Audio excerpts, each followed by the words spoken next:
Вішнева, а калісьці Вішнеў было сапраўдным эканамічным цэнтрам свайго часу, у тым ліку дзякуючы роду Хрыбтовічаў. Пра што вам, паважанае спадарства, і раскажу кораценька ў гэтай вандроўцы разам з брэндам кроплі кавы. Безумоўна, галоўная цікавостка ў Вішневай вось гэты магутны касцёл. Нейкі час храм папярэднік быў пратэстанцкім, а пропаведзі тут чытаў сам Сымон Будны. Пры Хрыбтовічах святыня зноўку стала каталіцкай. На іхнія грошы, дарэчы, касцёл перабудавалі з цэглы. Таксама варта адзначыць, што менавіта ў гэтым касцёле зберагалі беларускую мову нават у складаныя часы.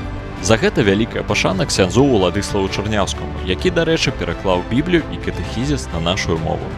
Як разумееце, пра гэты храм яшчэ багата чаго можна расказаць, але трэба згадаць прадпрыемства Хрыбтовічаў, якія ў Вішневе былі ўзорнымі. Асабліва варта адзначыць металургічны завод. Мяркуецца, што гэта было першае падобнае прадпрыемства на нашых землях. Працаваў завод на мясцовай балотнай рудзе, а выраблялі тутака чагун і жалеза, якія не толькі прадавалі, а выкарыстоўвалі для паляпшэння лакальнага быту. Нягледзячы на веры гісторыі, будынак таго завода дайшоў часткова да нашых дзён. Ёсць нават думка, што легенда пра міфічнага жалезнага чалавека з'явілась менавіта дзякуючы вішнеўскай металургіі. Быў Хрыбтовічам у гэтым краі і маёнтак, Атравончык, названы ў гонар іхняга герба. Будынак, на жаль, не ў лепшым стане, але ўсё адно чакае на вашыя візіты.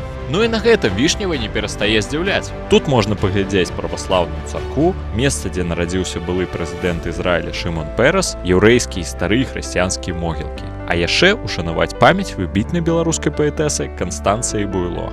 Спадзяюся, вам цікава было даведацца пра Вішнева. А ці бывалі вы тут?